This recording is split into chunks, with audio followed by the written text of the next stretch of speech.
पहले का लिखा है पहले तो ये तो नहीं उसके बाद सिमिलर है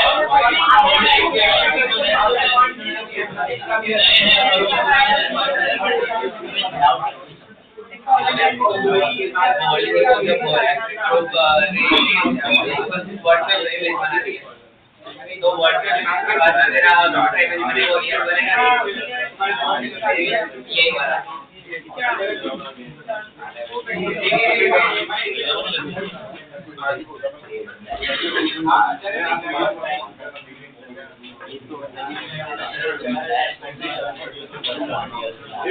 अरे तू उन लोग ने दो बार किया लास्ट ही देखना है ना अरे मेरा एक्टिविटी हाँ उसमें क्या करना है नहीं इसमें दो बार लगाना है तो ना आंसर लिखा है यस हमारा चार्जर दो बार हो जाता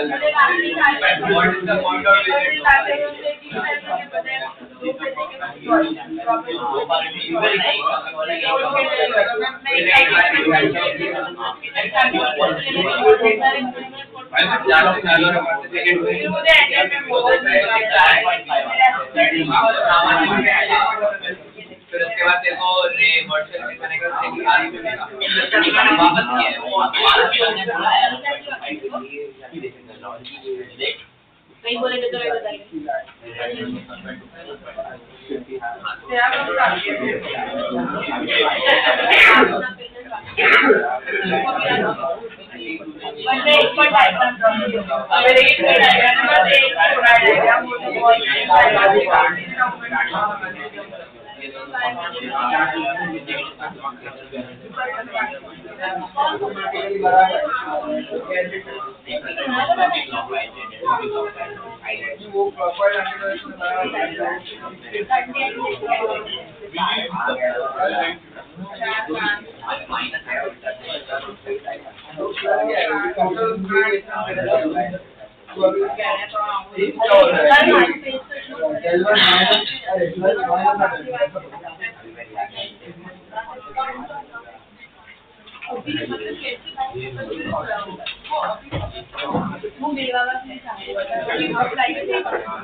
साइंस की हमेशा कॉमन आ जाता था, रेयर मीडियम और denser medium of that bond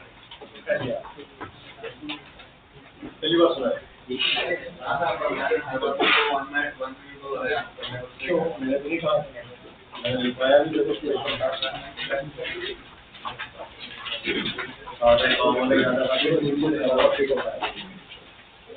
जिस जगह का भी चीज निकाल रहे हो उस जगह का रेयर अमाउंट उस जगह का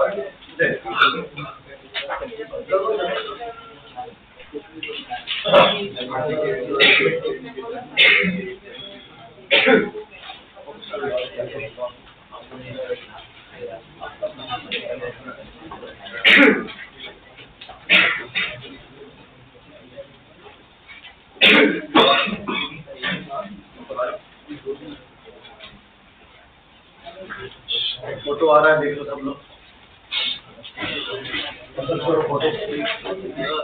फोटो पसंद आ जाए, आगे बात बढ़ाते हैं।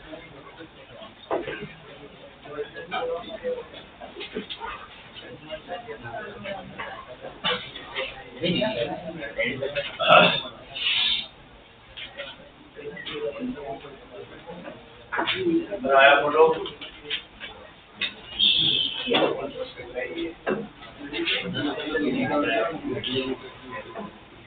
चलो फोटो देखो, फोटो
अरे पसंद आया, मेरे याद है ट्रेन में कोई टॉपिक पढ़ा रहा मैं शुरू में, बुक का क्वेश्चन है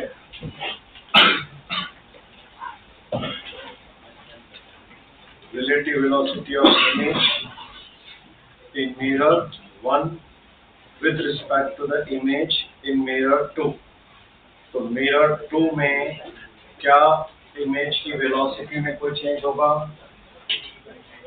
mirror 2 में, क्योंकि वो उसके पैरेलल चल रहा है, तो mirror 2 में कोई चेंज नहीं आएगा, यानी mirror 2 में तो वो v की v दिखेगी। हाँ, mirror 1 में इंक्लाइन हो गई है, तो इंक्लाइन का जो हमने तरीका बनाया था, तो उसको हमेशा फ्रेम बना के रिजॉल्व कर दिया। तो ये मिरर है, कोई सा पीछे जा रहा है, अपन ने इसको रिजॉल्व किया ना, नहीं आ रहा है थ्योरी में, देखो लिखा हुआ ऐसा यू, अगर ये थीटा है किधर आ जाता है, वी कॉस थीटा इधर भी आ जाएगा, तो इसमें कोई चेंज नहीं होता, ये रहती है, यानी इमेज भी इधर चली जाएगी और इसके ऑब्जेक्ट की इमेज इस तरह कैसे आ जाएगी, इसका रिजल्ट ऐसे जाएगा इमेज, अगर ऑब्जेक्ट ऐसे जा रहा है तो। अरे तो ध्यान है, तो क्या हो गया, तो क्या मानना होगा, तो सबको नहीं आ रहा है क्या? एक बार सब लोग लगाओ, ये एक ऐसा मिरर दिया और एक ऐसा दिया, और ऑब्जेक्ट किधर जा रहा है, तो इसके अंदर तो इमेज की स्पीड, इसका नाम मैं v2 रख लेता हूँ, तो v2 तो v के बराबर ही होगी, ऐसी जाएगी, और इसकी एंगल पे आ गए ना, कितना एंगल है, बीटा दिया है। क्या बोला था, जैसे मिरर में सब तिरछा आ जाए, तो एक मिरर की सरफेस के अलाउ कंपोनेंट ले लो और एक मिरर के सरफेस के परपेंडिकुलर, तो इसका भी क्या करते हैं, एक बार मिरर की सरफेस के अलाउ ले लिया और उसके परपेंडिकुलर परपेंडिकुलर एरिया, तो इमेज की स्पीड कैसी होगी इसके अंदर, ये होगी इसके अपोजिट, और ये तो यही रहेगी, नहीं आई चल रहा है। इन दोनों का रिजल्टेंट ऐसे कहीं जाएगा इसमें, वो होगा उसका रिलेटिव स्पीड, इसका नाम रख लेते हैं V1। तो V1 का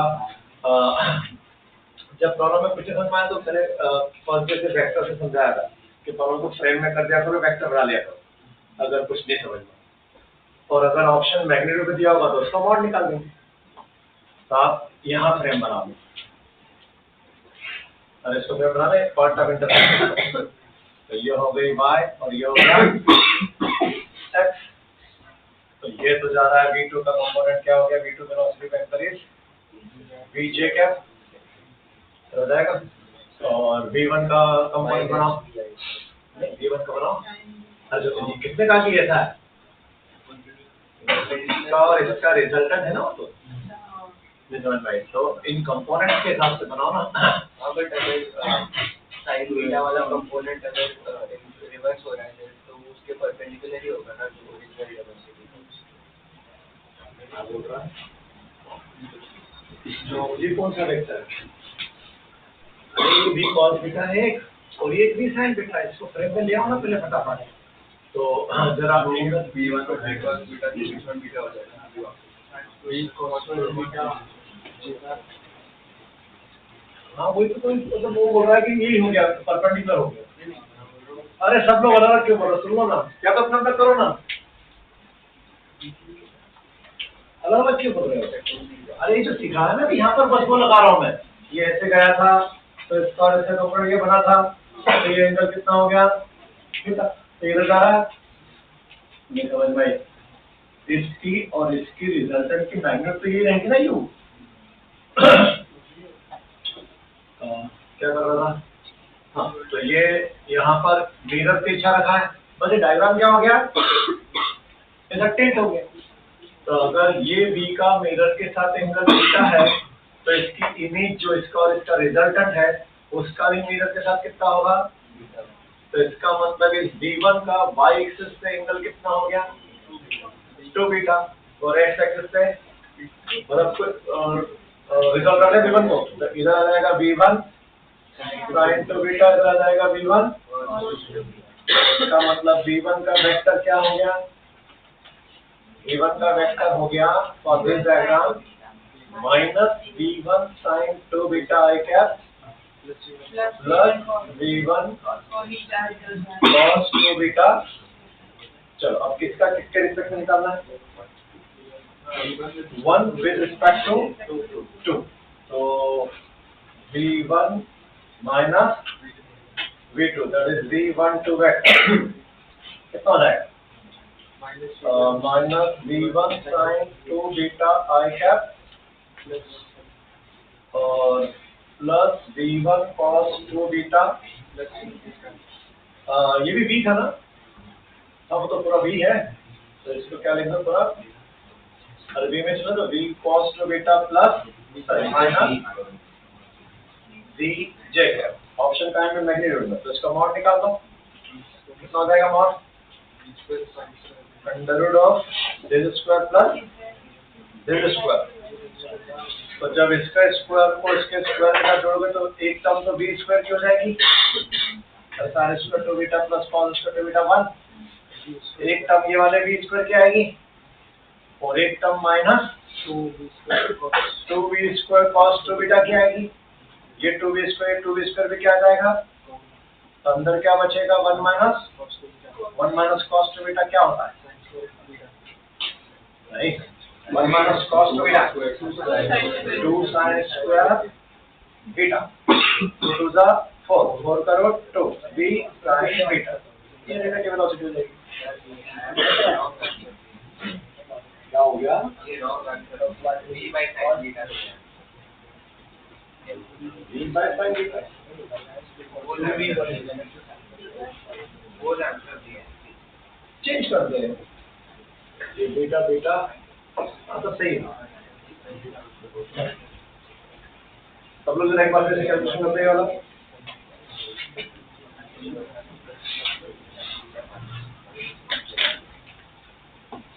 हो गया?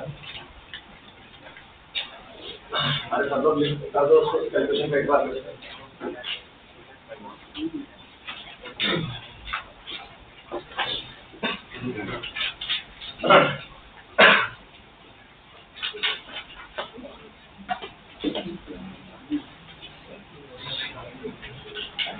तो फिर आप लेट से भी एक बार ऐसा चेक कर लो, कुछ गलत कर देगा।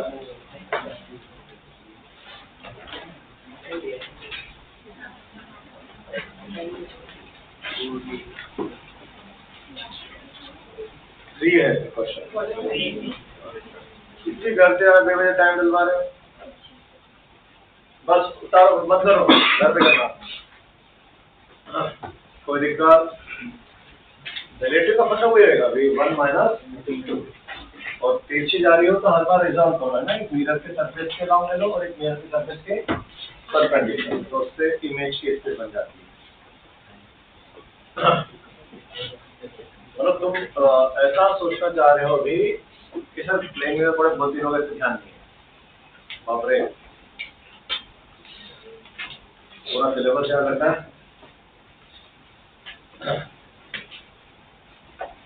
हाँ वैसे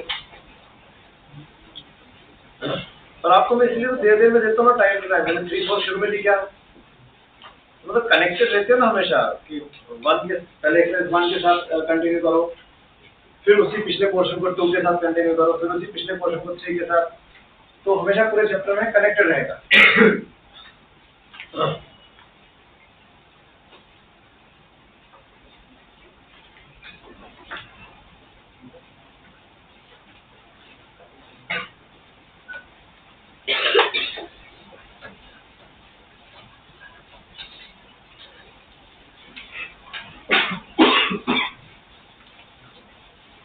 तो ऐसा गलत देखने लगे तो तुम्हें घर का टाइम भी डाला होगा इसमें 5-10 मिनट और,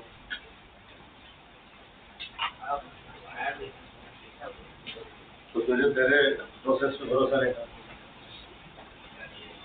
मैंने क्या बोला, ऐसा चेंज कर दो, अगर तेरे को भी एग्जाम में ऐसा की होती है कि अपने पास निकल रहा है, फिर हमेशा पीवाईक्यू वाले क्वेश्चन जो होते हैं उनको रैंडमली करने से मना करता हूँ, मत करा करो, जब भी करो चैप्टर खत्म होने के बाद करो और 1 घंटे वाले टाइम लिमिट, उस समय चेक करो क्या मैं कोई मेरे हिसाब से करता हूँ, आंसर लगाता हूँ, तो वह हर बार मेरा करेक्ट बैठता है कि नहीं विद इन टाइम करने का। पर आप लोग शायद पीवाईक्यू रैंडम करते हैं ना, मैं जैसे उठा के मतलब पीवाईक्यू करना है, पीवाईक्यू रैंडम कभी नहीं करना, नेवर। और दिक्कत वो मैंने सुना आज क्लास लगी अपनी,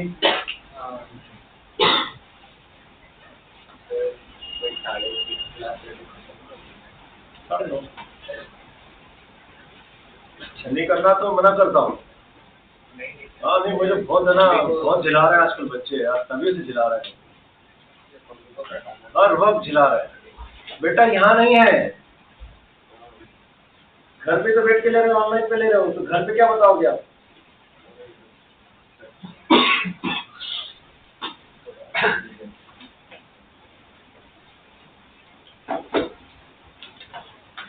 देखो वो आगे गुस्से भी दे रहा है, मेरे को मैसेज भी डाल रहा है, अरे नहीं करना हटाओ ना, है ना यहाँ पर और ले लेंगे, कोई और ले लेगा, 2 घंटे वाला चला लेगा, कब तक चलेगा, 3 घंटे लेना है कि नहीं लेना है? कितने दिन से मेरा यहाँ पे लफड़ा क्या हो रहा है कि मेरे को 2 घंटे में पूरता ही नहीं है, क्या समझाऊंगा और क्या प्रॉब्लम कर लेंगे, उस लेवल की प्रॉब्लम तो करने। अच्छा कहीं तुम ऐसा नहीं कर रहे, सब लोग करते हैं, अरे तुम्हारे हाथ से करवाना है मुझे प्रॉब्लम, तुम्हारी अकल लगवाऊंगा, उसके बाद फिर नहीं आएगा, फिर मैं डिस्कस करूंगा कि बस प्लेन आओ 2 घंटे में 10-15-20 प्रॉब्लम कर दें, वैसा करना है क्या?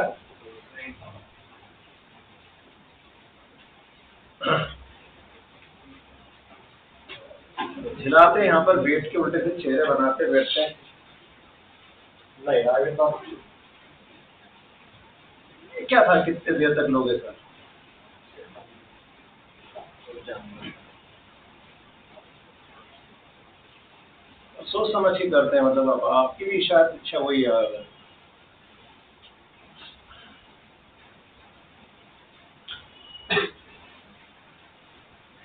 टीचर को भी जाके बोलते थे, टीचर को भी जाके बोले, हाँ बेटा तुम बोले कुछ बात नहीं, हमें पता चला, और बताया गया कि बच्चों ने कहा बच्चे नहीं बैठ पाएंगे 3 घंटे। उनसे बच्चे यार जो बैठ पाएंगे। के एग्जाम जिसके बोला था कि हमारा एग्जाम होगा तो टाइम मिलेगा एग्जाम कॉलेज तो उसके लिए मेरे लेक्चर के लिए बोल के आ गए कि नहीं बैठ पाएंगे। वो लोग सिर्फ इतना बोले थे कि हमारा एग्जाम हो गया तो उसके हिसाब से टाइम उसके बाद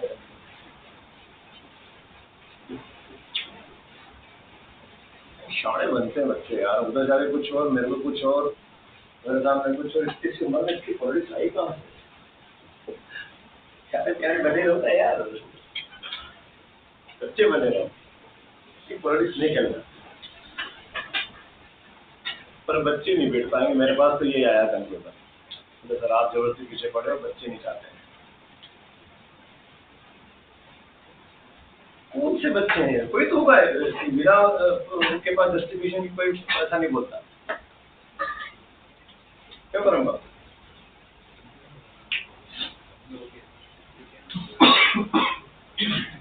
टाइम के लिए गया है कोई, आई डोंट नो कौन।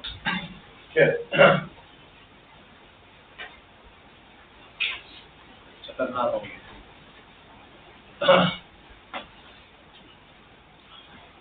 उसको पढ़ाने में हमें भी बहुत टेंशन होता है यार, तो कॉलेज तो हमें बहुत टेंशन सोचते रहने पड़ती है। क्यों मैं वो टेंशन लूँ? देखो नौजवानों को देता हूँ,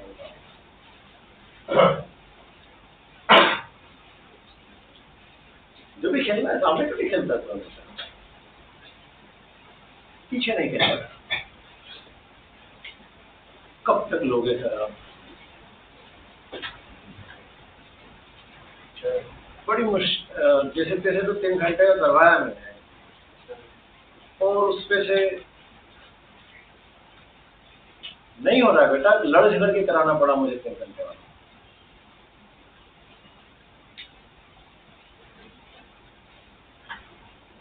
और सिचुएशन ये आ जाएगी तुम लोगों का, मुझे लगता है कि शायद मेरा एक बार ईगो हर्ट हो गया ना, तो मैं फिर क्विट ही कर जाऊंगा संस्था से।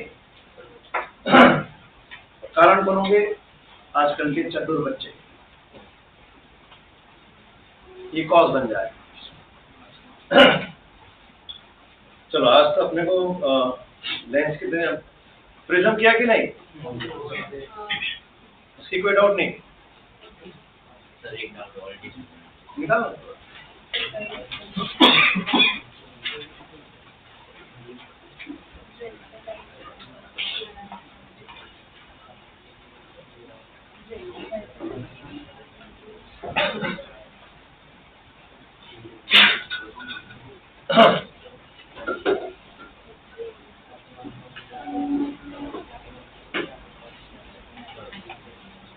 ये था किसी और के क्वेश्चन चुरा के मैं उसके अपने नाम से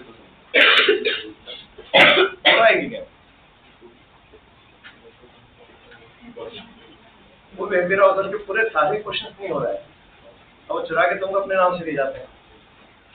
किसी को चाहिए तो मेरे से मांगना, तेरा उधर के सारे शीट्स हैं। बहुत वर्षों के अनुभव के बाद उन्होंने अपने मन से बनाया था। अब you are receiving by any other way, वो भी सारे नहीं है, अच्छे वाले क्वेश्चन था ही नहीं, तेज ने लिए, मैं तेज से मांग लेना। पूरी सारी शीट दी उसको, कौन सा 14 को वैसे ही पसंद आता।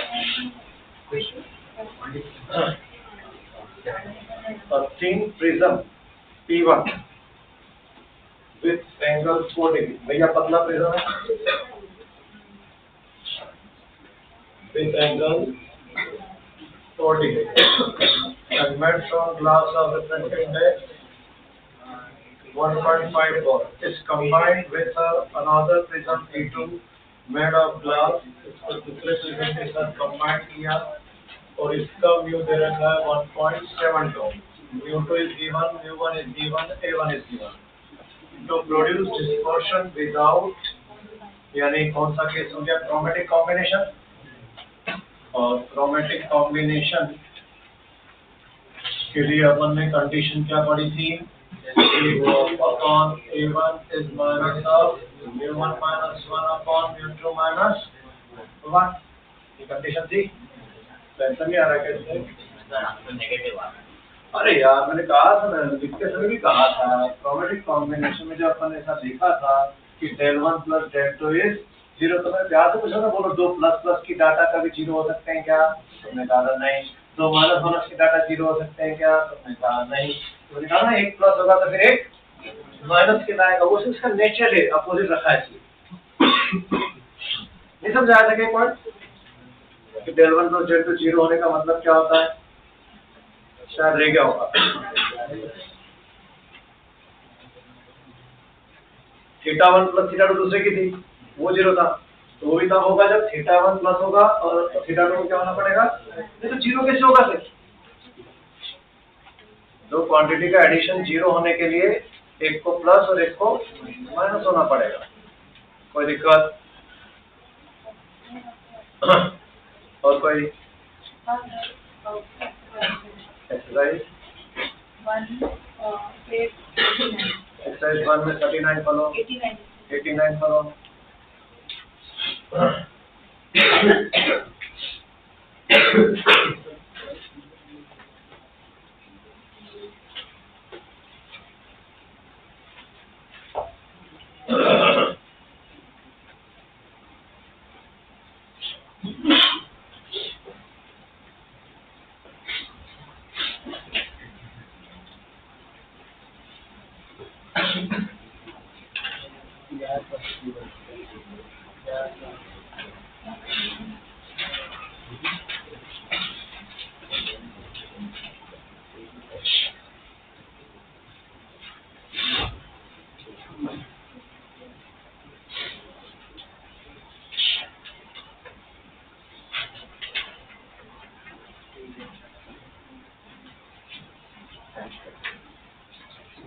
ACB is a right-angled glass prism with refractive index 1.5, जिसमें 90 डिग्री C पर है.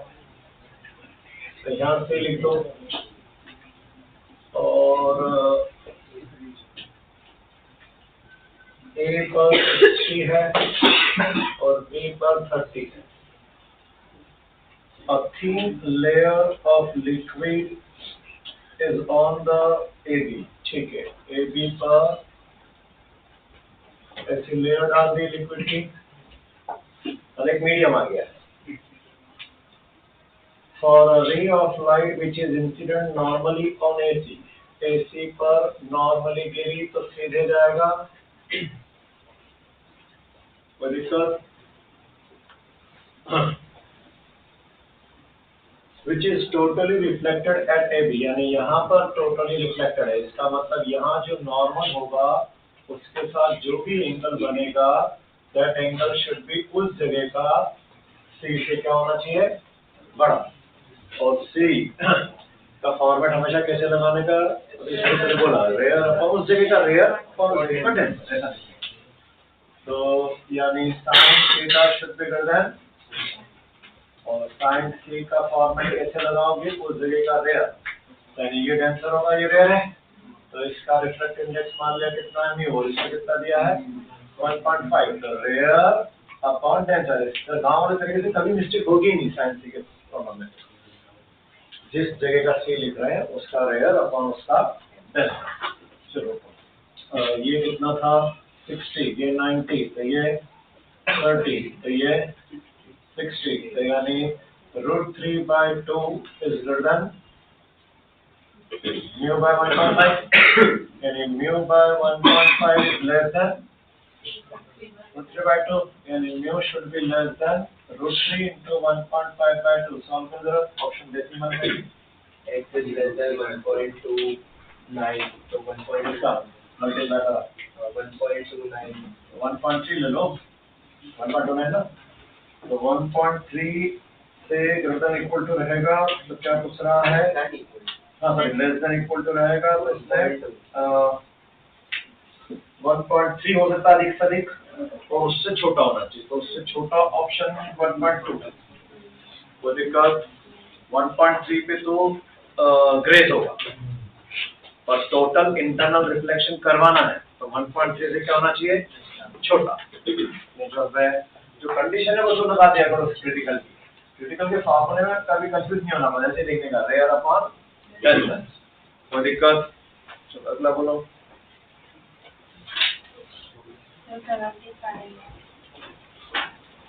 मेरा चैप्टर खत्म होते होते आपका पूरा 1 2 3 4 चारों खत्म होना चाहिए अरे 4 एक्सरसाइज करने के बाद अरे फीलिंग आएगी आपको कहीं से भी कैसा भी क्वेश्चन आता है आपसे बनता है नहीं चल भाई और अगर 1 2 3 4 पूरा सॉल्व नहीं हुआ ना तो कहीं ना कहीं अधूरापन रहेगा फिर हर टेस्ट में कोई ना कोई question सताएगा 75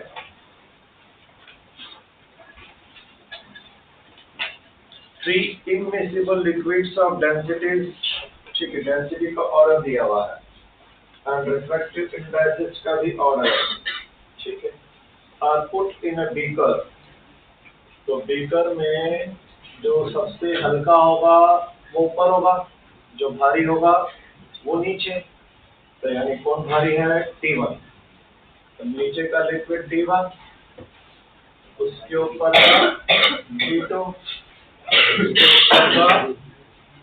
D3 are put in a beaker. The height of each liquid column is h/3. सभी की हाइट लेवल भी सेम दिया है h/3 दिया है और dot is made at the bottom of the beaker ठीक है बॉटम पे एक डॉट बनाया है for near normal vision then apparent क्या होगा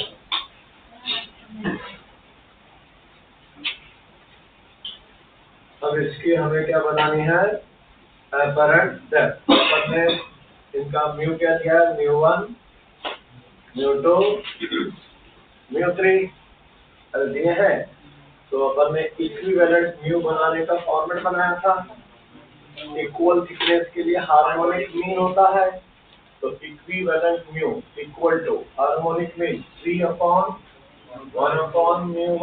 प्लस 1/μ2 प्लस 1/μ3 तो इस सिस्टम का आ गया ये इक्विवेलेंट म्यू अब म्यू की हमारे पास डेप्थ के रिस्पेक्ट में डेफिनेशन क्या है रियल डेप्थ अपॉन यानी अपरेंट डेप्थ हो जाएगी रियल डेप्थ कितनी है h तो यानी ये हो जाएगा ना h/3 into 1/μ1 plus 1/μ2 plus 1/μ3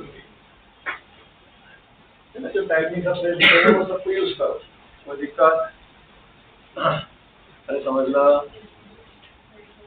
problem करते समय कॉपी के नोट्स के पेज पलटाते रहा करो बार बार वो देखते देखते सारे याद हो जाते हैं हर कॉलम में बार बार देखोगे उसी को तो मेहनत कहते हैं कि कंटाला मार के बार बार पेज पलटा रहा है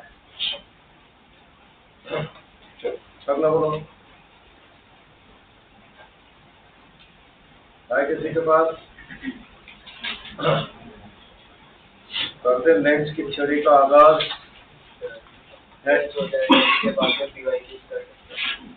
हाँ क्योंकि मैक्सिमम क्वेश्चन किससे मिलेंगे पीवाईक्यू में लेंस में और इस चक्कर में क्या फिर जैसे करते टीचर कि रे ऑप्टिक्स शुरू हुआ फटाफट सारे शुरू के चैप्टर तो धनाधन खत्म कर देते लेंस आ गया ऐसा कर सकते थे क्या अरे पिछले टॉपिक में से भी कोई एक क्वेश्चन भी अगर मेरे एग्जाम में आया तो मेरा क्या होगा तो जैसा जिस ऑर्डर में जो चलता है ना वैसे ही होगा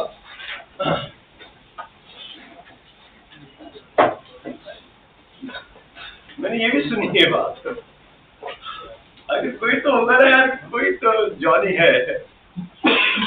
जॉनी कौन है? अरे सर स्थिति रोक रहे हो अभी, आपने लेंस नहीं पढ़ाया। अरे मजाक करो यहाँ करो। कौन है ये जॉनी? देखिए किसी ने जॉनी गद्दार? अच्छा मूवी का नाम सुना? अरे बहुत अच्छी मूवी थी, नील नितिन मुकेश की। ये मुकेश का जो सिंगर थे उनका पोता है ना, सारे खान लोगों ने उस पर भी दबा दिया था। तो बहुत अच्छा मूवी था जॉनी गद्दार। कोई तो जॉनी है। इसलिए बोला कि इतनी उम्र में इतना आशा कहाँ से हटा कि हम ऐसा ऐसा बोल सकते हैं, ऐसा खेल सकते हैं। लीनियंट रहा करो। मैं फिर बोल रहा हूँ, अभी तक जितने भी मेरे सालों में मेरे जितने सिलेक्शन देखे ना बच्चे, जो नॉर्मल बच्चे सिलेक्ट होते हैं, मैंने तो हमेशा ही देखा हर साल लीनियंट जो होते हैं ना, नॉर्मल, इधर उधर की अकल में ज्यादा विश्वास नहीं रखे सिलेक्टर जो बच्चे हैं। अब मैं उनकी बात नहीं कर रहा हूँ, मेंस वगैरह की, मैंने एडवांस की बात कर रहा हूँ। एडवांस में से अच्छी रैंक बनाने वाले जो बच्चे होते हैं ना, एकदम सीधे साधे होते हैं, नॉर्मल। उनको किसी से कोई मतलब ही नहीं होता। उनको मतलब होता है ये हमें दे दे यार, बस चलो हम कर लेंगे। नहीं समझ में आई? वो इधर उधर की मजाक में मस्ती में कहीं इन्वॉल्व ही नहीं होते, किसी के साथ भी इन्वॉल्व नहीं। ऐसा सदियों से देखते आ रहा है। यहाँ फैकल्टी ने देखा कि नहीं आई डोंट नो, पर मैंने तो बहुत देखा। समझ में आता है। मैं तो मेरे घर में भी देखता हूँ ना कि अभी मेरी डॉटर अभी जस्ट एग्जाम में जा रही है, मैं उसको पहले ही बोल दिया हूँ, बेटा तेरा कुछ नहीं होगा। भले मैडम झगड़ती हो, अरे पर मैं मेरे एथिक्स को कैसे छोड़ दूँ? मुझे पता है ना कि कोई सेल्फ मोटिवेशन ही नहीं है, कभी 4 तो फॉलो किए ही नहीं, और तुम सोचो कि ऐसे ही हो जाए। नहीं चल भाई, पर मेरे सन के समय बात अलग थी। मतलब सीधे लोग सीधे होते हैं, अरे कॉलेज में जाके सब बिगड़ जाते हैं। कॉलेज में जाके सब क्यों जाते हैं? पता नहीं चलता क्या हो रहा है क्या नहीं हो रहा है, कितना बिगड़ गया। अब दूर है तो दूर ही रहेगा, अब तो हमेशा ही जॉब भी दूरी है।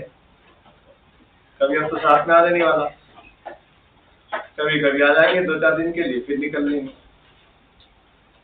पर निश्चिंत है ना हम कि यार एक अच्छे ऐसे कॉलेज से निकला है कि कितना भी बिगड़े, कितना भी बिगड़े, इतनी अकल तो है कि उस बिगड़े में से कैसे बाहर आना। नहीं चल रहा है तो छोड़ना पड़ेगा थोड़ा यार। छोड़ दो, क्या जा रहा है, करो ना अपनी मस्ती में, अपनी मगन में रहा करो, बस अपनी मगन में। कोई ना कोई हर बार मन में प्रॉब्लम ही चल रही साली, भली दुनिया पागल बोले हमें। छोड़ दे सब, जितने भी चसले वाली हैं चलती है, नहीं घूमना हमें कॉरिडोर में। अब तो हो गया 1 साल पुराने हो गए तुम, पता है तुम 2 महीने बाद तुम दोपहर में आने लगोगे, सुबह की क्लास बंद हो जाएगी। सीनियर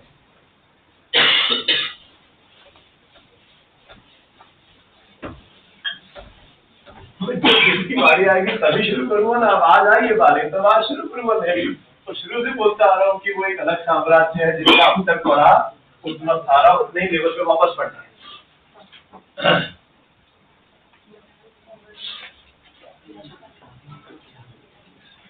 किसको चढ़ी थी लेंस की? पहले लेंस नहीं किया तो अभी तक आपने शुरू।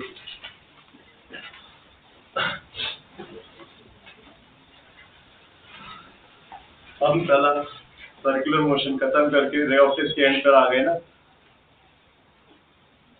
मेरे सर्कुलर मोशन से पहले इलेक्ट्रो चालू हुआ था।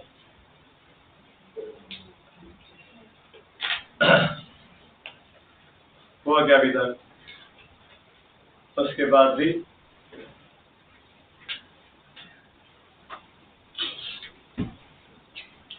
इतने टाइम के बाद भी मतलब फिर सारे केस नहीं होते ना,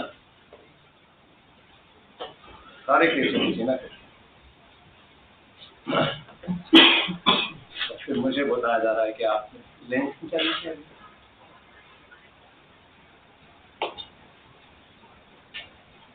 कहीं मैं नाम गलत तो नहीं ले रहा हूँ? जॉनी जॉनी जीनी तो नहीं है? लड़का अगर सोच रहा हूँ और निकली कोई लड़की।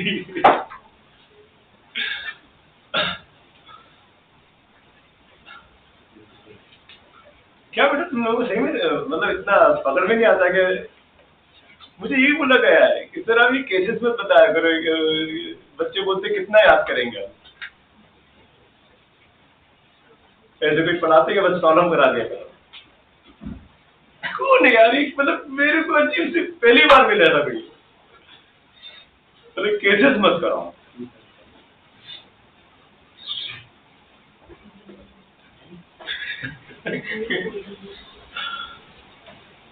केसेस बंद करो सर, ये केसेस नहीं देना है आपको। और फुल भरी मीटिंग में बोर्ड पे लिखकर डोंट गिव द केसेस। मतलब कुछ तो बड़ी चिंगारी उठी ना जो आग का रूप ले रही है।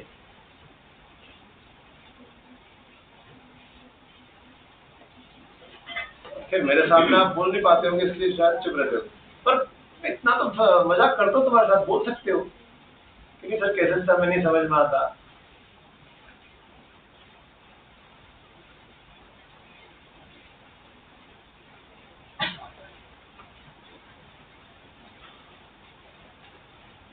बेटा कोई ना कोई जब तक जस्टिफाई होने के लिए ग्रुप नहीं मिलेगा, एक ग्रुप मिलता होगा ना बच्चों का, तब जाके ये बात बनती है। सिर्फ एक बच्चे के कहने से नहीं होता,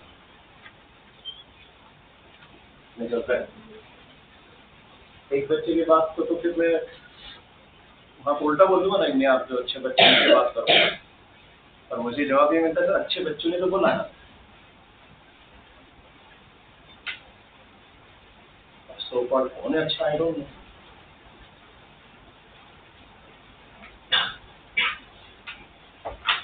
कौन है अच्छा बच्चा?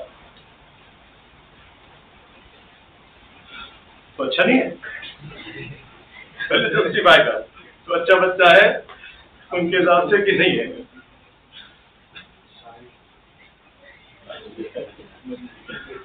अच्छे बच्चे बोलते मत दो।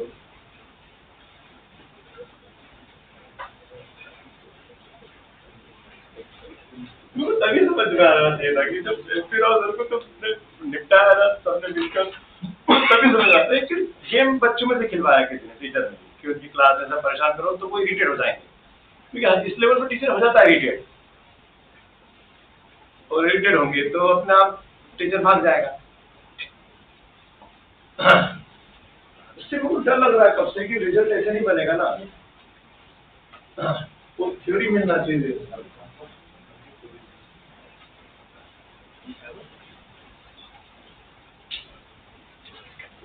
क्या आप ही लोगों ने तंग किया?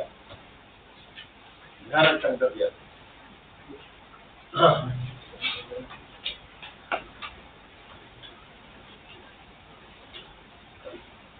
ठीक है, रुमाल डाल दे तो उसकी बात को इतना वो बनाना क्यों? वो है उनका, क्या वाकई में है ना, इतने वर्षों के अनुभव के बाद उन्होंने वो कंसेप्ट बना के किसी के पास जाना नहीं चाहिए।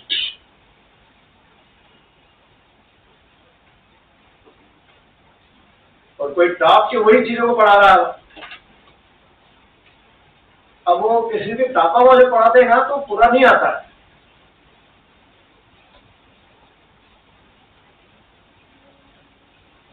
जब तक खुद का डेवलपमेंट ना हो, खुद के इनोवेशन होना चाहिए टीचर के।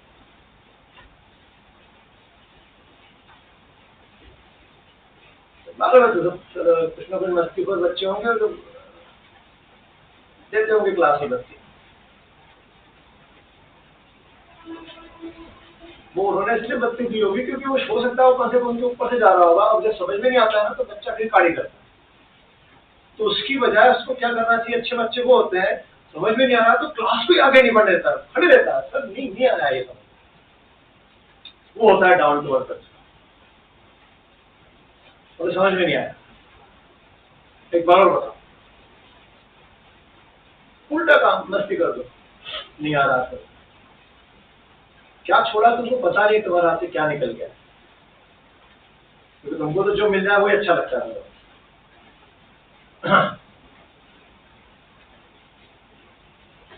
मैंने कहा था कि दूसरे प्लेटफॉर्म के भी 1 साल के बाद टेस्ट सीरीज लगाना तो समझ में आएगा दूसरे बच्चों को अपने नंबर उस टाइप की प्रॉब्लम में मेरा नंबर क्या लगता है। सिर्फ यहीं पर शहंशाह के नहीं रहना।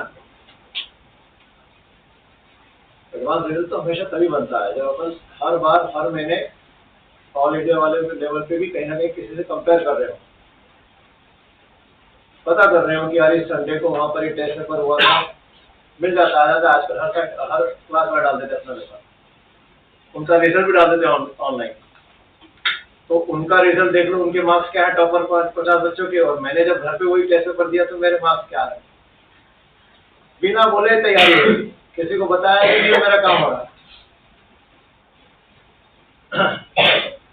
जो बच्चे बाद में मिलने वाले हैं एक साथ मेन एग्जाम में, वो पहले मिल रहे हैं ना आपको। टेस्ट पेपर कंपेयर करो विद इन टाइम लिमिट में कितना करता हूँ।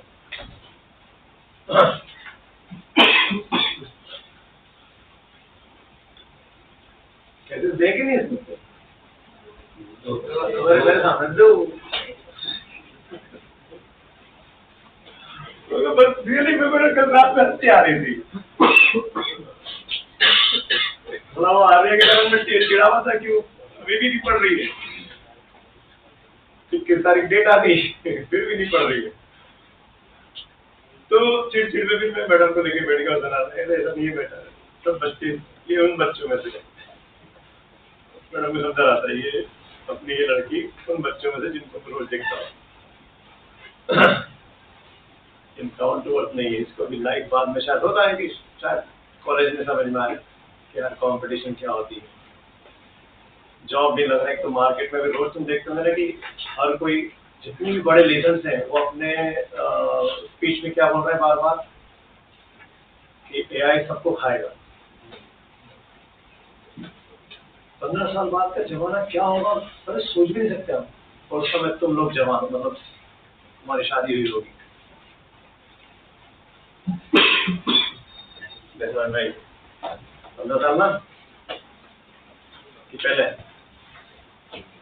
तो शादी 15 साल बाद ही आएगी, अभी क्या 5 साल इधर जाएंगे, 4-5 साल कमाने में, हाँ 10 साल 10 साल बाद ये है ना बहुत कुछ खा रहा है। Lens theory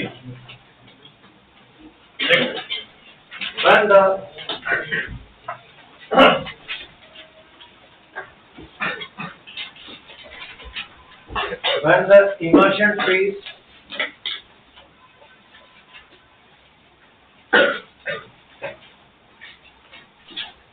and incident phase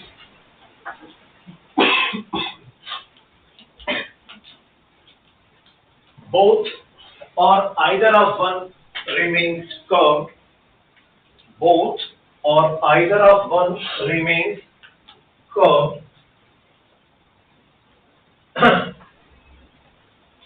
then the assembly is said to be length. Both or either of one is curved, then the assembly is said to be length. तो हम मुख्यतः दो टाइप के लेंस को डील करेंगे, दोनों curve surface convex fashion में, दोनों कर्व सरफेस कॉनकेव फैशन। एक की रेडियस r1 दूसरे की रेडियस r2, एक की रेडियस r1 दूसरे की रेडियस r2।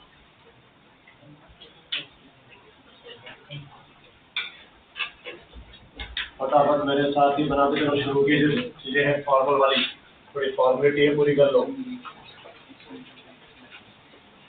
फर्स्ट मतलब इसको क्या नाम दोगे फर्स्ट केस में? Types of lenses. Types of lenses, अगर आपकी प्रॉब्लम में R1 और R2 अनइक्वल है तब हम इसको बोलते हैं by convex lens. R1 R2 unequal, that is called biconcave lens। अगर R1 equal to R2 आ जाए तो it is called equiconvex lens। R1 equal to R2 equiconcave length.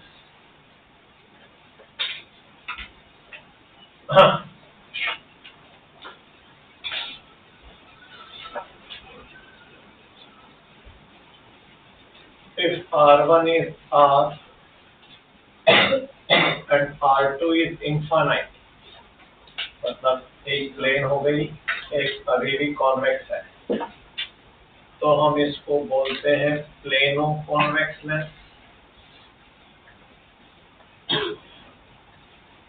If R1 is R and R2 is infinite, पर ऊपर नीचे थोड़ा छोटा plane part होता है, ऊपर नीचे में प्लेन पार्ट होता है तभी कॉन्केव बनता है.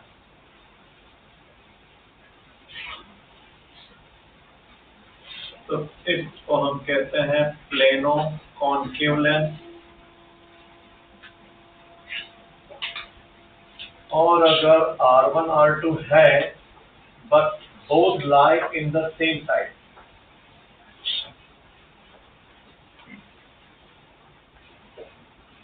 सेम साइड में भी जाने के दो प्रकार होंगे. एक ऊपर नीचे कोई प्लेन पार्ट नहीं है, एक ऊपर नीचे प्लेन पार्ट डला हुआ है. दोनों अंतर डायग्राम डिफरेंट है दोनों, और दोनों की रेडियस एक ही डायरेक्शन में. इसका भी आर इधर ही है, इसका भी आर इधर है.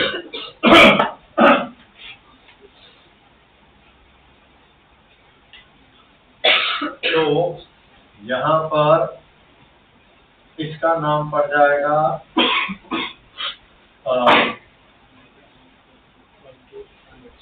कॉन्केवो कॉन्वेक्स लेंस, और इसको नाम रख देंगे कॉन्वेक्सो कॉन्केव लेंस. मतलब यहाँ मेन लेंस ऊपर नीचे प्लेन है इसलिए कॉन्केव कहलाएगा मेन. यहाँ ऊपर नीचे प्लेन पार्ट नहीं है तो मेन लेंस कॉन्वेक्स होगा.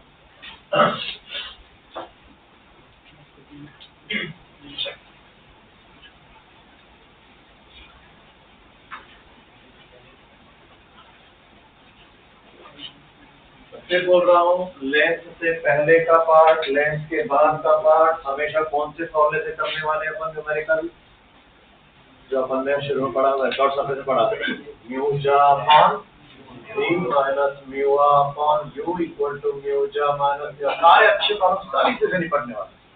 भले लेंस की मैं केसेस करूंगा बहुत सारे फॉर्मूले, पर अच्छे न्यूमेरिकल में तो बार बार इसी लगाना पड़ेगा. ये जब वेक्स का भी इसी करेंगे तुम प्लेन सबसे पहले कॉलम किए कि नहीं, यहाँ पर आर इंफिनिट रखते है ना. Real depth, apparent depth, height, white सब याद रखने की जरूरत नहीं.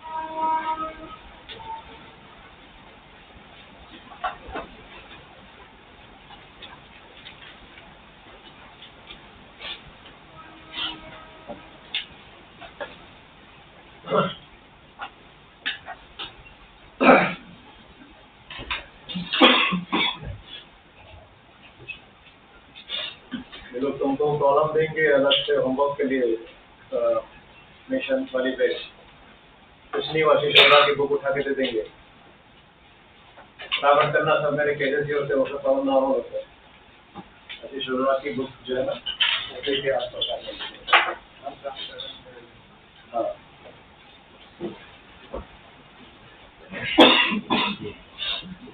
फटाफट करना, पर मैनेज करना टाइम को.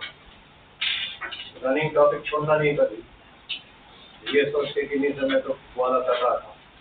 टाइम टेबल बनाओ अच्छे से, डिवाइड करो. नहीं मिलता है घर पे टाइम तो यहाँ पर टाइम भी 15-15 मिनट जो बीच के खाते खाते यूज करो, उस समय भी एक काम हो जाती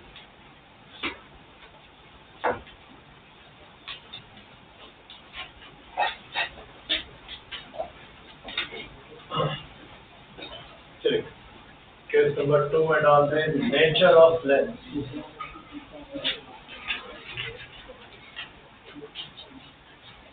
नेचर ऑफ लेंस। हाँ, जो ये होता है ना टाइप्स वगैरह उसको कैलकुलेट मत थोड़ा हो जाता है क्योंकि जो न्यूमेरिकल से डायरेक्ट कैसे से तुम्हें जो करना है करो ना यार, तुम तुम्हारे हिसाब से डाल दिया करो, तुम्हें जरूरी टीचर मैं बोल रहा हूँ करो। अब तुम यार क्या बोल रहे हो मुझे समझ में नहीं आता। मैंने कहा था ना कि बात लेंस केसेस बंद करो सर, बात आएगी उधर तो कहीं ना कहीं से टूटी होगी। अरे छोड़ो ना केस का भाड़ में जाए।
ये तेरी शांति करने की जरूरत क्या है? तो चाहो तेरे हिसाब से डाल सकते हो, आपको बोलने की जरूरत क्या है? अरे नहीं सर, कुछ तो मुझे करना है डिस्कस बात। अगर अच्छा बच्चा होता तो खुद अपने मन से बोले यार इसको केस नहीं, मैं इसको नॉर्मल स्टोरी लिखता हूँ और जब न्यूमेरिकल शुरू होगा तब मैं उसको केस लिखूंगा। बस तो अपने मन से कर। इल्यूजन दिखाने की जरूरत क्या है?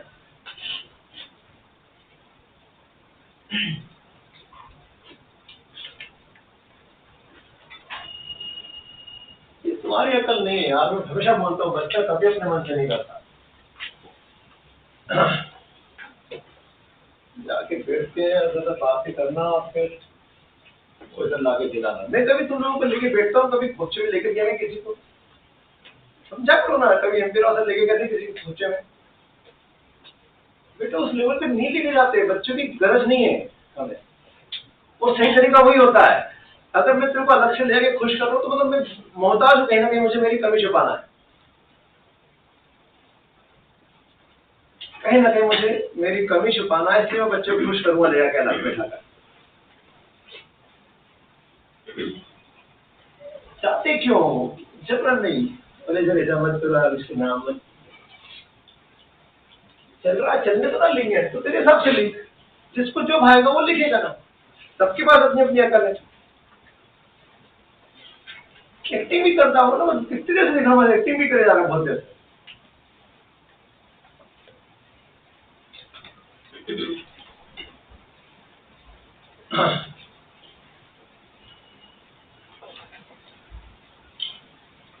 नहीं चलता है तो बेटा आप अपने हिसाब से करो।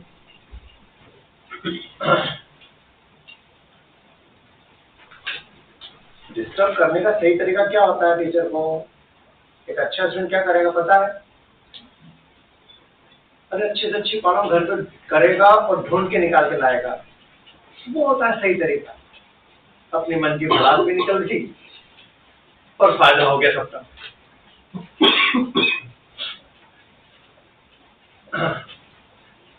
टुच्ची सी बातों पे काहे को खेल रहे हो?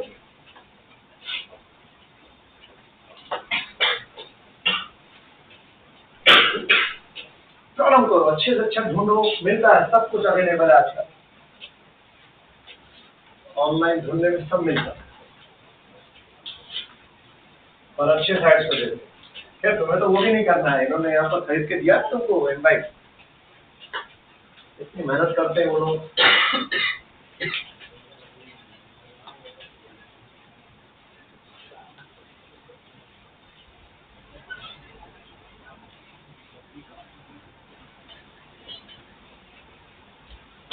चलिए, नेचर ऑफ लेंस। एक तो लेंस के अंदर मटेरियल के म्यू को लिख रहा हूँ मैं म्यू लेंस, और आजू बाजू जो सराउंडिंग है मीडियम है उसको लिख रहा हूँ म्यू मीडियम। दिमाग से वो निकालो जो बचपन से तुमने पढ़ा ना कि sir convex lens is convergent है, कॉन्केव लेंस इज डाइवर्जेंट, ऐसा कोई भी नहीं होता, डिपेंड करता है व्यूज पर। तो अपन प्रूफ करके देखते हैं कि कैसे होता है। पहले तो वही लेते जो तुमने बचपन में पढ़ा था, मतलब उसमें हमेशा ही हर न्यूमेरिकल में क्या होता था, mu medium is less than mu lens होता था। और अब तो हम बड़े हो गए ना, बड़ा भी तो आएगा।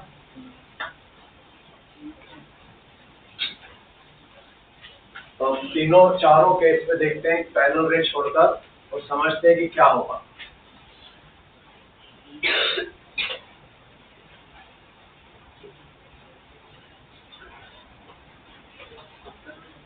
ये पैरेलल रे जिधर मुड़ जाएगी वही उसका नेचर होगा।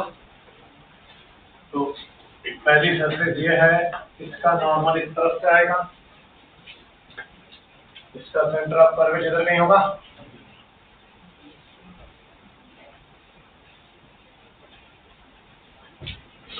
रेयर से डेंसर जा रही है टुवर्ड्स नॉर्मल बेंड हो गई, और अब इसका सेंटर ऑफ कर्वेचर इधर से गई है, तो इसका नॉर्मल आएगा इस तरफ से, अब जा रही है डेंसर से, तो अवे फ्रॉम नॉर्मल हट गई, यानी अल्टीमेटली रे कॉन्वर्ज हो गई, पहले छोड़ी थी कॉन्वर्ज हो गई, यानी इस वक्त इसका बिहेवियर कौन सा है, कॉन्वर्जेंट बिहेवियर। और अगर म्यू मीडियम म्यू लेंस से बड़ा होता तो इसका सेंटर ऑफ कर्वेचर इधर से आएगा,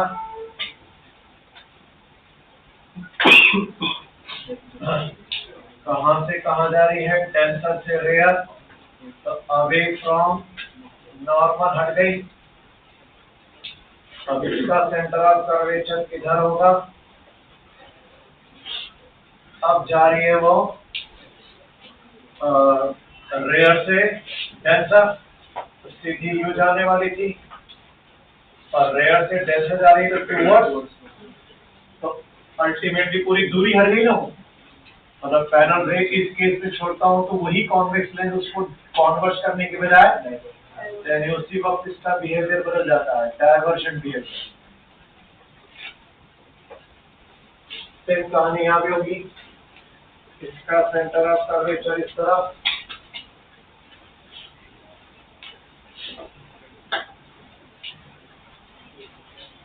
रेयर से डेंसर टूवर्ड्स नॉर्मल, इसका सेंटर ऑफ कर्वेचर इस तरफ,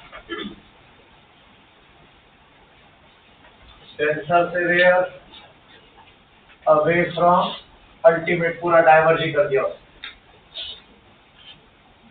और हमारा सारे अच्छे न्यूमेरिकल में ऐसे दोनों सरफेस पे अलग अलग रिफ्लेक्शन लेना पड़ेगा, तो लेंस का कोई फॉल लॉस में यूज नहीं हो पाएगा, तो वो म्यू जहां म्यू वहां लगेगा, जहां रिफ्लेक्शन हो वहां लगा दी, तो वहां लगाएंगे। इसमें देखें, इसका सेंटर ऑफ कर्वेचर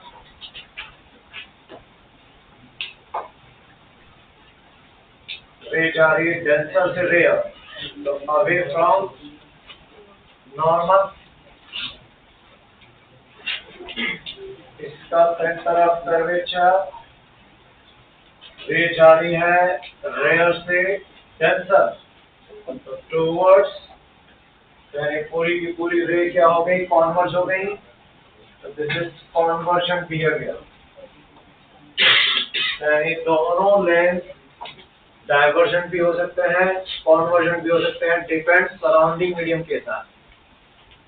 फटाफट ड्रॉ करें।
टीचर्स के पास डाउट्स के अलावा और कुछ बात करने जाना ही नहीं।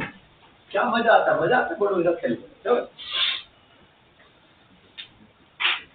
सिर्फ अपना डाउट अच्छे से अच्छा डाउट निकाल के परेशान कर दो सारा, वो तुमसे दूर भागना शुरू करते हैं।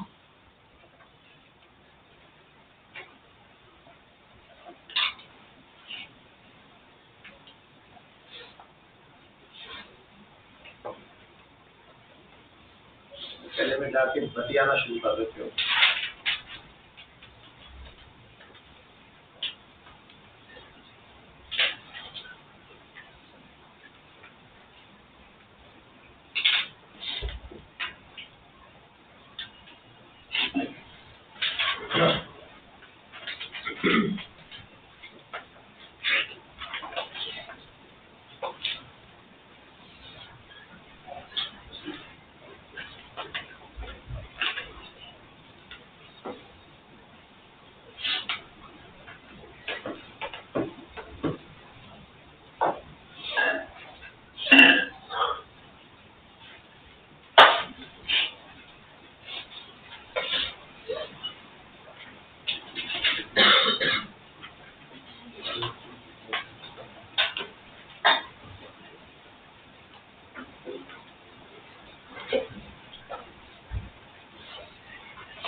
परेशान किया तुमने एक टीचर को, फिर बोलो दूसरे टीचर को परेशान कर रहे हो, बोल ही नहीं पा रहा हूँ। केस नंबर 3 मेरी आदत क्या करूँ, ये पाप है, लिटरली पाप। पाप से दूर रहो बेटा, निर्मोह बच्चे बने रहो।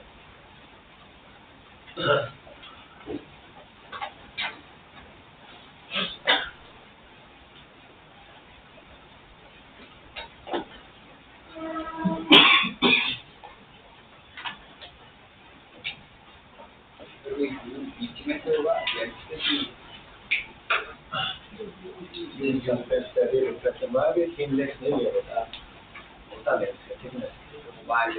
जिस सरफेस पे रिफ्लेक्शन होगा भाई, भूल गए क्या म्यूजियम में यूवी क्या होता है? distance and image distance from the center of reflecting surface। पहले अपन उसको पढ़ा इसलिए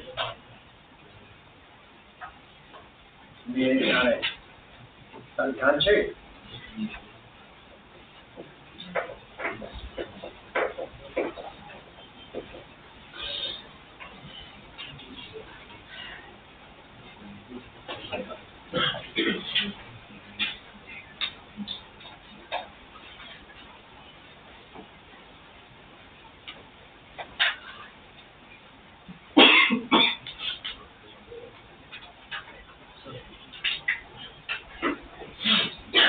क्या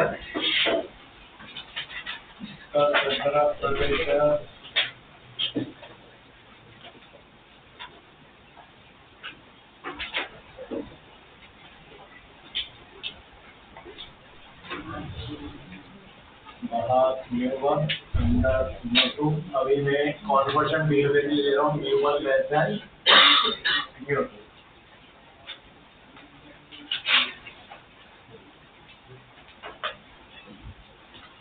अब दूसरी सरफेस में तो इस दूसरी सरफेस का सेंटर ऑफ कर्वेचर इधर नहीं होगा। अभी अपन बदलाव नहीं कर रहे हैं ना, वो बेसिक थ्योरी बस नॉर्मल सी बोर्ड से आएगी, वरना तो वो भी है सारे मैक्सिमम फॉर्मूले वही है, पर अच्छे प्रॉब्लम में सब अलग अलग लगेगा हर दफे। अब रे कहाँ से कहाँ जा रही है? डेंसर से रेयर।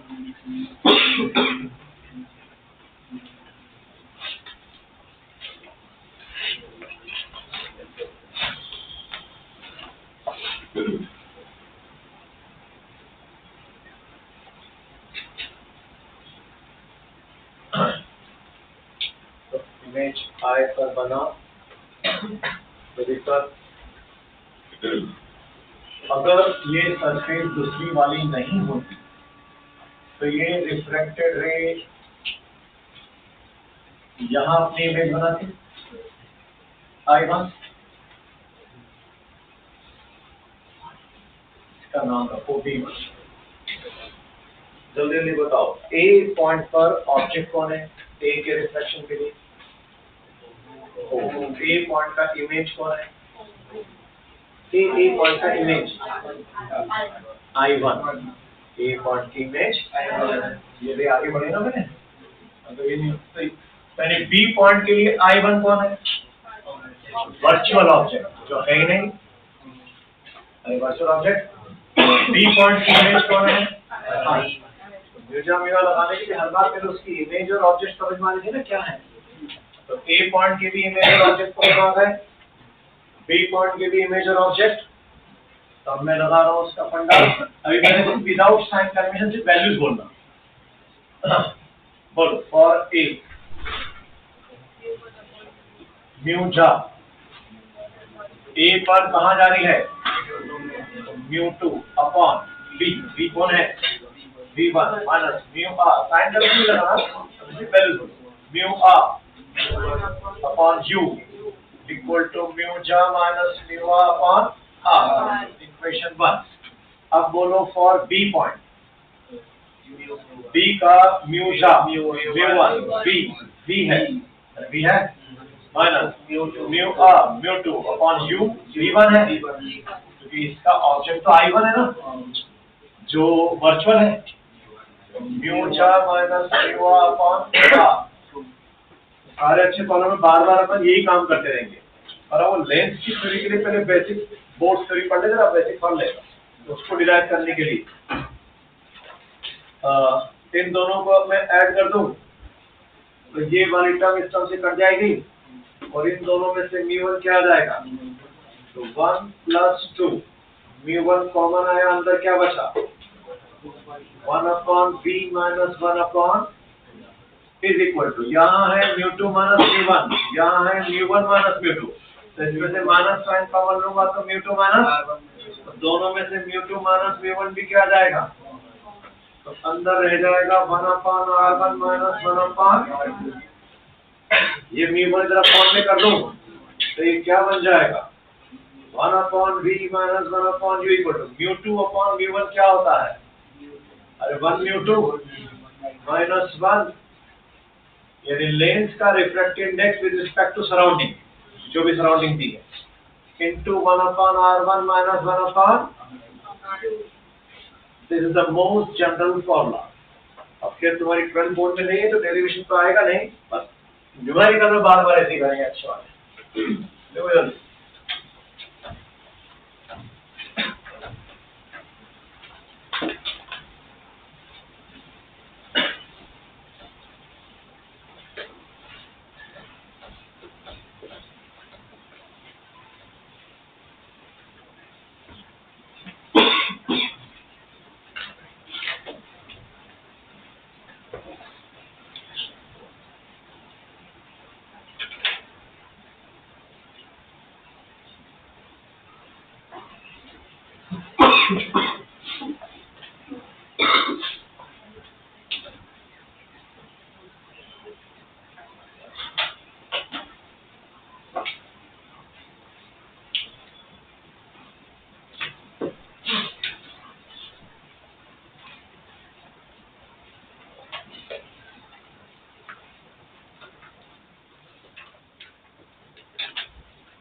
अगला हेडिंग दो, प्रिंसिपल फोकस। फोकस के नाम से हमारे दिमाग में बचपन से क्या बैठा हुआ है कि एक पैरेलल बीम आया और एक पॉइंट पे कॉन्वर्ज हो गया या फिर वहां से डाइवर्ज हो गया, है ना। उसमें गड़बड़ है, इसकी लेंस में एक फोकस नहीं होते, दो फोकस बनेंगे। तो जो हमारे मन में आता है वो फर्स्ट नहीं है, वो सेकंड है। तो गड़बड़ है, इसको अच्छे से याद रखना, क्योंकि ऑब्जेक्टिव में ये क्वेश्चन भी आते साढ़े सीईटी मेंस वगैरह में कि what is the object distance for first principal focus, what is the image distance for second principal focus, ऐसे करके। तो फर्स्ट और सेकंड में क्या है लफड़ा समझ रहे हैं।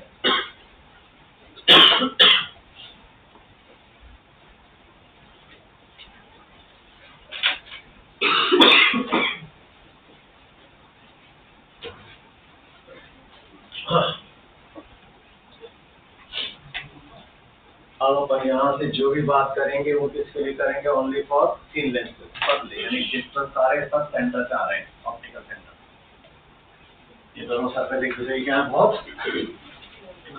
और तीन lenses.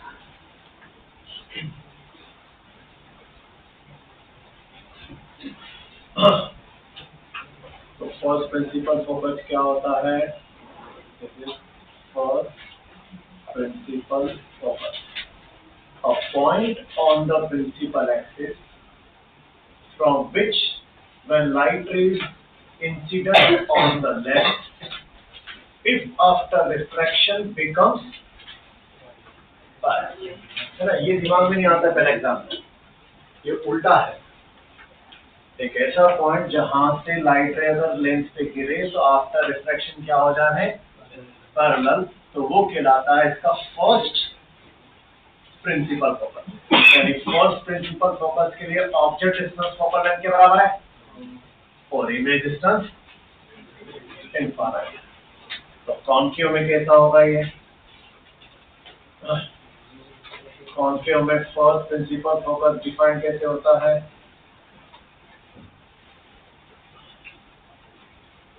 a point on the principal axis if some light rays used to converge at that point. तो और हमारा लेंस रास्ते में आ गया तो लेंस तो क्या कर देगा, इसको फैला देगा। तो जो आ रही थी उसने ऐसी फैला दी कि वो पैरेलल हो गई। फैलाना था तो फैलाते समय कैसी हो गई, अगर पैरेलल हो गई तो ये पॉइंट कहलाता है इसका फर्स्ट, यानी वही जैसे वहां पर कॉन्केव मिरर का फोकस रियल था और कॉन्वेक्स मिरर का वर्चुअल, यहाँ पर कॉन्वेक्स लेंस का रियल और कॉन्केव लेंस के साथ वर्चुअल, जो है ही ना, पहले ही रिपीट हो गई ना, तो दिस इज वर्चुअल फोकस। और अगेन ऑब्जेक्ट डिस्टेंस इसके बराबर है फोकल लेंथ के और इमेज डिस्टेंस इंफिनिटी के। तो वही चीज जब यहाँ पर सेकंड प्रिंसिपल फोकस में देखोगे तो वो है जो तुम लोगों को याद आता है, एक पैरेलल बीम आया, आफ्टर रिफ्रैक्शन एक पॉइंट पे कॉन्वर्ज हो गया। This is called second principal focus. Second principal focus में object distance is infinite and image distance is focal length.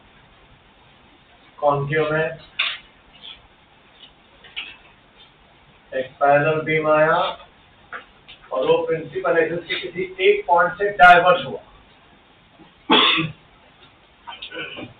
That is called second principal focus. Object distance infinite, image distance equal to focal length. समझ में आया दोनों में अंतर। First principal focus एक point है principal axis पे, जहां से लाइट रे अगर कॉन्वेक्स लेंस पे गिरे तो पैरेलल हो जाती है और कॉन्केव लेंस पे गिरे तो भी पैरेलल होती है। That is first principal focus. Second, all parallel beam either converges at a single point or appear to diverge from a single point on the principal axis. That is called second principal focus. फटाफट जल्दी से जरा, time हो गया है। ये वाला formula चारों में लगा दो, मैंने V और U लिख रखे दोनों, बस वैल्यू पुट करेंगे साइन के साथ, साइन लगा के रखना। बस फर्स्ट में यहाँ v कितना है इनफाइनाइट 0 u बोलो माइनस f1 तो माइनस प्लस 1/f1 का आंसर आ गया 1 mu 2 minus 1 into 1/r1 minus अरे आया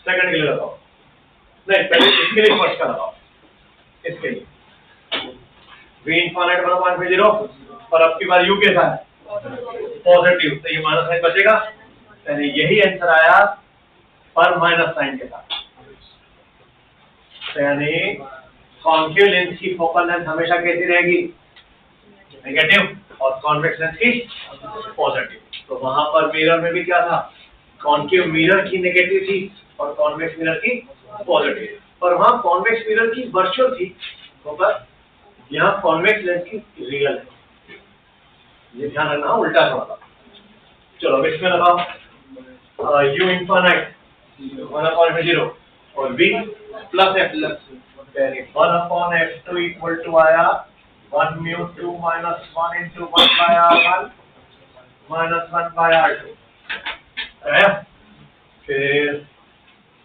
दूसरे वाले में भी u इनफाइनाइट और v कैसे हो रहा है माइनस f तो माइनस साइन बचेगा 1/f2 इक्वल टू माइनस पर चारों ही फॉर्मूले सेम है ना मैग्नीट्यूड में